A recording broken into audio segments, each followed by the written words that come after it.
వికసిత్ భారత్ స్వర్ణాంధ్ర లక్ష్యాలతో కేంద్రంలో double engine సర్కార్ పనిచేస్తుందని 20 సూత్రాల కార్యక్రమం అమలు చేయాలని చైర్మన్ లంకా దినకర్ అన్నారు. ఉత్తరాంధ్ర పర్యటనలో భాగంగా విశాఖ బీజేపీ కార్యాలయంలో ఆయన మీడియా సమావేశం నిర్వహించారు. ఈ సందర్భంగా ఆయన మాట్లాడుతూ జిల్లాల వారీగా కేంద్ర ప్రాయోజిత పథకాలు, ప్రాజెక్టుల అమలు తీరుపై స్థానిక ప్రజా ప్రతినిధులతో కలిసి సమీక్షిస్తున్నామని చెప్పారు. ఈ నెల 28వ తేదీన విజయనగరం జిల్లా స్థానిక పార్లమెంట్ సభ్యులు అప్పలనాయుడు గారితో కలిసి సమీక్షకి ప్రజాప్రతినిధులతోటి ఆ పార్లమెంటు పరిధిలో ఏదైతే కేంద్ర ప్రాయోజిత పథకాలు, ప్రాజెక్టులు వీటికి సంబంధించినటువంటి వివరణాత్మకంగా పూర్తి స్థాయిలో సమీక్ష కలెక్టరేట్లో జరుగుతుంది.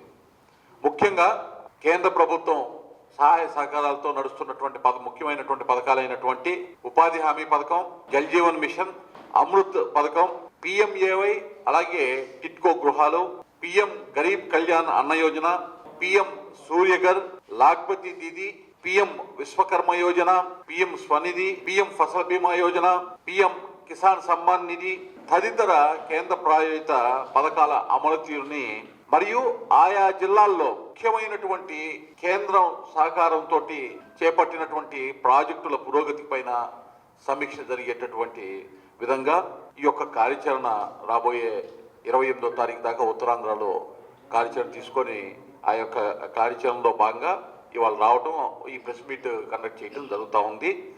ఈ యొక్క సమీక్షలు పూర్తయిన తర్వాత కేంద్ర రాష్ట్ర ప్రభుత్వాలకు నివేదికలు ఇవ్వడం కూడా జరుగుతుంది. ముఖ్యంగా ఎంపీలతోటి, స్థానిక ఎంపీలతోటి సమన్వయంతో దిశ కమిటీ మీటింగు, 20 సూత్రాల అమలు కార్యక్రమాలకు సంబంధించినటువంటి సమీక్ష రెండూ కూడా సమన్వయంతో చేసుకునే విధంగా ఈ యొక్క కార్యాచరణ రాష్ట్ర వ్యాప్తంగా సాగుతూ ఉంది. మే చివరికి 26 జిల్లాల్లో కూడా సమీక్షా కార్యక్రమాలు పూర్తి చేసి పూర్తి స్థాయి రాష్ట్ర స్థాయి నివేదికని కూడా ఇవ్వటానికి ప్రయత్నం జరుగుతూ ఉంది.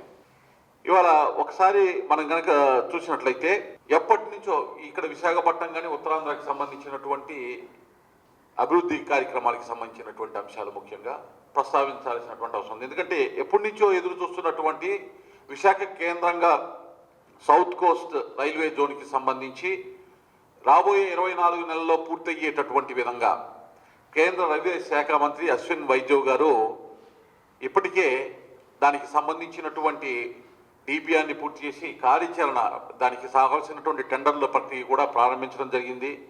52 ఎకరాల విస్తీర్ణంలో ముసలలో 150 కోట్ల రూపాయలు రమారమి 150 కోట్ల రూపాయల వ్యయంతో దాన్ని పూర్తి చేసేటటువంటి విధంగా 12 అంతస్తుల భవనం అది, దాన్ని పూర్తి చేసేటటువంటి విధంగా కార్యాచరణకి ఈ యొక్క ప్రభుత్వం 2024 ఎన్నికల అనంతరం ఏర్పడినటువంటి డబుల్ ఇంజన్ సర్కారు ఏర్పడిన తర్వాత అన్ని రకాల ప్రతికూలతలను దాటుకొని ఇవాళ ఆచరణాత్మకంగా ముందుకు సాగేటటువంటి పరిస్థితి ప్రారంభమైందని చెప్పడానికి నేను సంతోషిస్తూ ఉన్నాను. 46 కిలోమీటర్ల నిడివితోటి విశాఖపట్నం మెట్రో రైలుకి సంబంధించినటువంటి మొదటి దశ సంబంధించినటువంటి నిర్మాణానికి ఆమోదం తెలపడం మనందరికీ తెలిసిందే. ఈ ప్రాజెక్టు కూడా కేంద్ర ప్రభుత్వం, రాష్ట్ర ప్రభుత్వం డిపిఆర్ ఏదైతే పంపిస్తుందో దానికి లోబడి సహాయ సహకారాలు అందించేటటువంటి అవకాశం స్పష్టంగా ఉంది.